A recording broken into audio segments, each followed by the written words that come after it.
You know what? Unfortunately, here in the U.S., even Americans don't know what life on the res is like, or about indigenous people, or what Native people, modern day Native perspectives.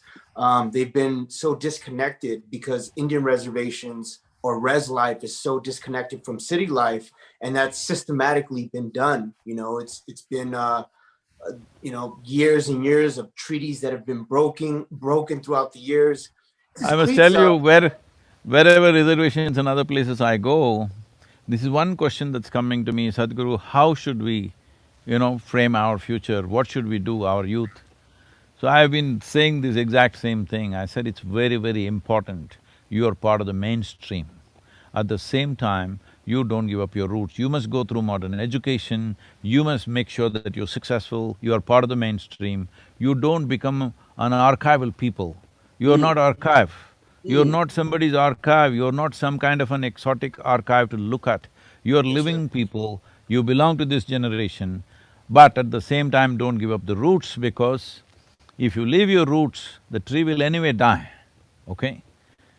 Today, the leaves may be green and tomorrow it'll become brown, that is in no time. But the important thing is the roots are nourished. So it's important that in your reservations, you must educate your children in your language, in your spiritual process, in whatever mysticism and exploration that was happening and the culture. But at the same time, you must do well in the modern world because you're living people, you are not an archive for somebody to come and look at you like you're from another time. You're not from another time, you're from here, now. Yeah. There was a study, one of the largest studies that just recently by Illuminatives was saying that the number one challenge the indigenous communities face here in America is not diabetes or access to proper schooling or healthcare. Instead, it was invisibility. That us being removed. And I loved how you said not to be archival, not to be a museum piece, but to be active in today. Well, what kind of advice would you give someone when it comes to trying to take control of their narrative and writing their own story? See, today if you have to write your own story, first thing is you must be educated in today's language, today's culture, today's literature, very, very important. Mm. At the same time, as I said, your roots must be strong to write about that, otherwise you yourself may get lost.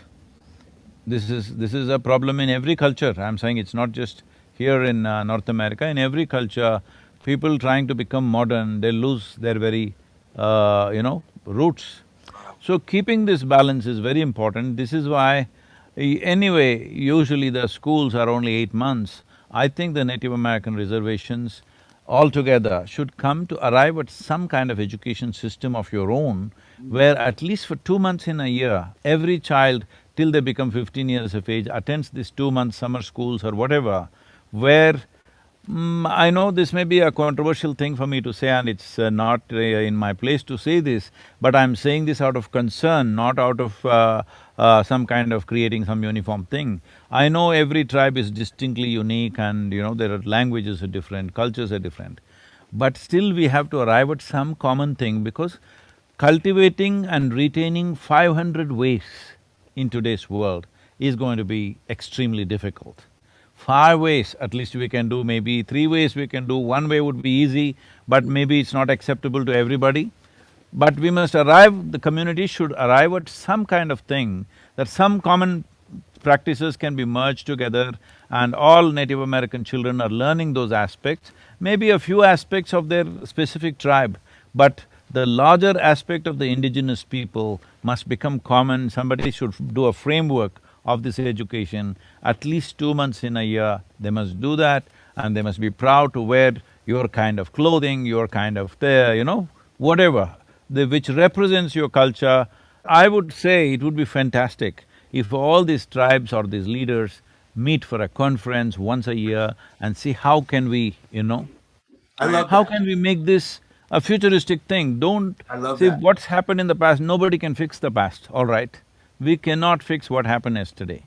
What we are trying to do is that the future is good for the next generation of people. That is what is most important. Man, Wow. I wish our leaders thought like you, man. We're in a effed up situation, to be honest with you, with the whole leadership of this country.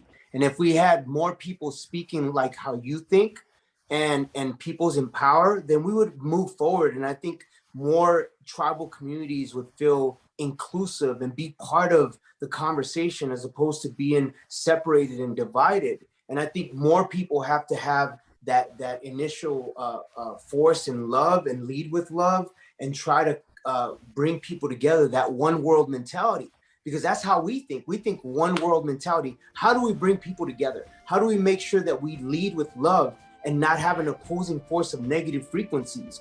I just want to be positive and bring love to the world. So that I love that. I commend you, Sadhguru, for thinking like that. I love that oneness mentality. We need more of that.